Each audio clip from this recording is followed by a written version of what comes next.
తపస్సు చేత బ్రహ్మగారిని మెప్పించి శక్తి పొందాలని ఇంద్రియములను తొక్కిపెట్టాడు.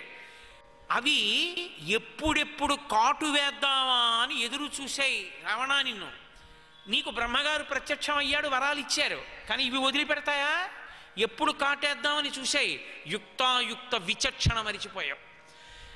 మహాపతివ్రత అయినటువంటి సీతమ్మ తల్లిని తీసుకొచ్చావు. అటువంటి సీతమ్మ తల్లి, అటువంటి మహాపతివ్రత, ఆమె యొక్క శృణిభూతలే, ఆమె కంటి వెంట నీరు భూమి మీద పడింది. కాలిపోక ఏమవుతుంది? లంక కాలిపోయింది. శ్రీరామాయణంలో స్వామి హనుమ మీద ఒక శ్లోకం ఉంది. ఉల్లంఘ్య సింధో సలిలం సలీలం యశోకవన్నిం జనకత్మజాయాః ఆదాయతేనైవ దదాహలంకాం నమామితం ప్రాంజలిరాంజనేయం అని. స్వామి హనుమ ఈ లోకానికి చేసిన మహోపకారం ఏమిటో తెలుసా? మహాపతివ్రత అయిన సీతమ్మ కన్నుల వెంట పడినటువంటి బాష్పధార వలన ఈ భూమి అంతా కాలిపోవాలి.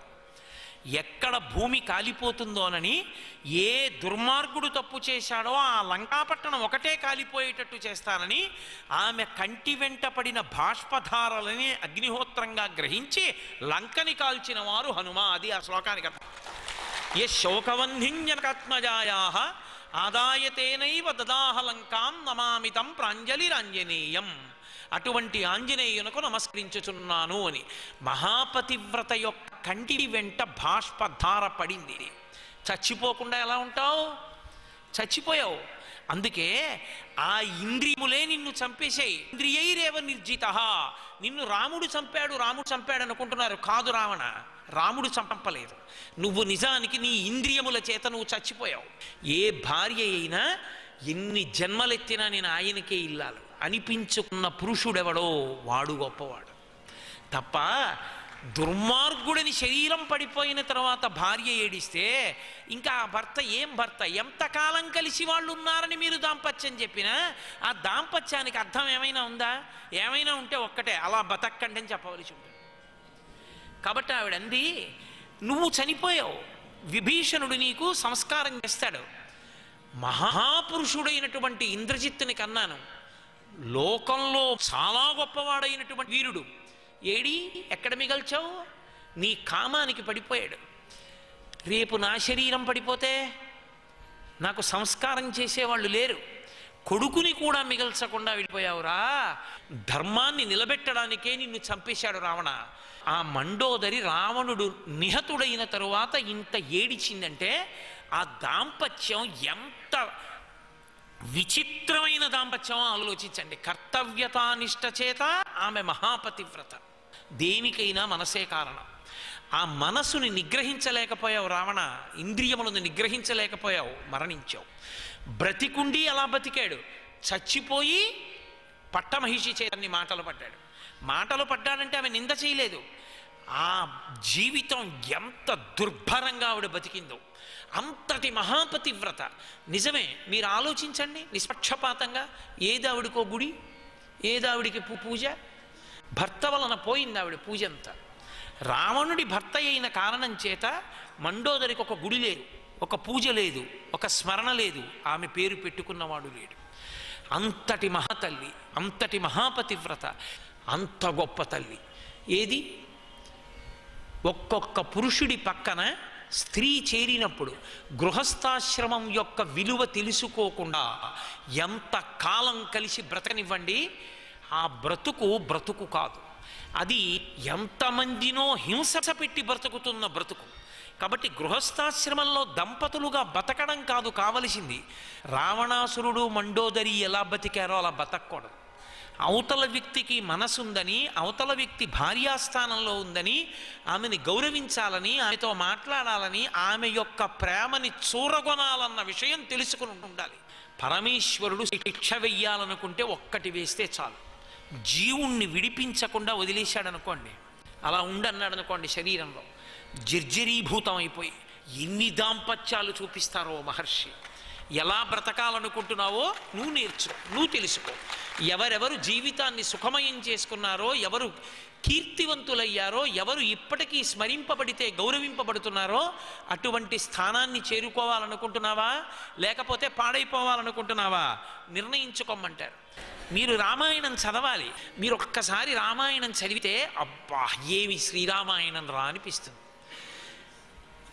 వాలి తార అంతఃపురంలో ఉన్నారు. సుగ్రీవుడు వచ్చాడు, తొడకొట్టి యుద్ధానికి పిలిచాడు వాలిని. నా చేత తరమబడ్డవాడు ఏ ధైర్యం చూసుకుని వచ్చాడు అనుకున్నాడు. అప్పుడు రామచంద్రమూర్తి సుగ్రీవుడి మెడలో గజపుష్పమాల వేయలేదు కాబట్టి గుర్తు తెలియదు. వాలి ఎలా ఉంటాడో రాముడికి తెలియదు. వాలి బయటికి వచ్చాడు. వాలి సుగ్రీవులు ఇద్దరూ కలియబడ్డారు. బాణం వేస్తే అన్నదమ్ములు తేడా తెలియట్లేదు, సుగ్రీవుడికి తగులుతుందేమో అని ఊరుకున్నాడు. శుభ్రంగా దెబ్బలు తినేసి నెత్తురోడుతూ వెళ్ళిపోయాడు. వెళ్ళిపోయి సుగ్రీవుడు రాముడి పాదాల మీద పడి నన్ను ఎందుకు వెళ్ళమన్నావు, ఇంత చావ కొట్టేశాడు, నువ్వు రక్షించలేదని అడిగాడు. నీకు మీ అన్నకి తేడా తెలియలేదు, లక్ష్మణ గజపుష్పమాల పట్రా ఇతని మెళ్ళో వెయ్యి అన్నాడు.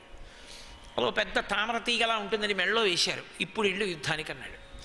అప్పుడే దెబ్బలు తిని నెత్తురోడుతూ వాలి తరుగుతుంటే పారిపోయాడు ఋషిముఖ పర్వతం మీదకి.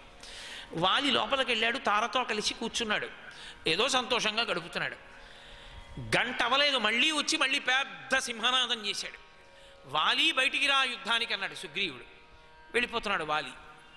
తార చేయి పట్టుకుని ఆపింది. ఆగుతాడు. తార మాట్లాడుతోంది, వింటాడు. నోర్మై అండవు. అసలు మాట్లాడకుండా ఉండడు రావణాసురుళ్ళ, చక్కగా వింటాడు, పరమ ప్రేమతో ఉంటాడు. చెప్పు అన్నాడు. ఆమె చెప్పింది, ఏమయ్యా నువ్వు ఒక్క విషయాన్ని ఆలోచించు. ఇప్పుడు నీ చేతిలో దెబ్బలు తిని నిత్తురు కారి వెళ్ళిపోయాడు నీ తమ్ముడు. వెళ్ళిపోయిన వాడు అంతలో తిరిగి వచ్చాడు. అంతలో తిరిగొచ్చి మళ్ళీ పెద్ద సింహనాదం చేస్తున్నాడు. ఇంత పెద్ద సింహనాదం చేస్తున్నాడు అంటే ఏదో ఉండి ఉండాలి. నీకు శంక కలగట్లేదా అని అడిగింది ఆవిడ. శంకాం జనయతీవమే, నాకు అనుమానం కలుగుతోంది. ఇప్పుడిప్పుడు దెబ్బలు తిని వెళ్ళిపోయినవాడు, నిన్ను గెలవలేనివాడు, నీకు భయపడి ఋష్యమూక పర్వతం మీద తిరిగేవాడు, నీకు శాపం ఉంది కాబట్టి అక్కడికి వెళ్ళవని తెలిసి అక్కడ తలదాచుకున్నవాడు ఇంతలో తిరిగి వచ్చి మళ్ళీ తొడకొట్టి నిన్ను ఎలా పిలుస్తున్నాడు యుద్ధానికి? నీకు ఆలోచన రావద్దా?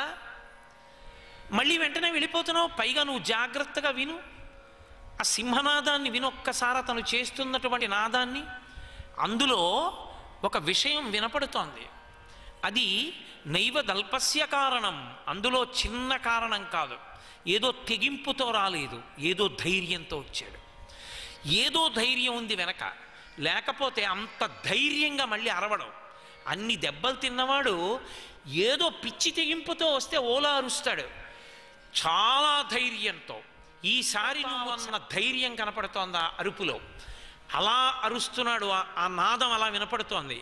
ఆగు వాలి, నా మాట విను. సర్వం శ్రీ ఉమామహేశ్వర పరబ్రహ్మార్పణమస్తు. స్వస్తి.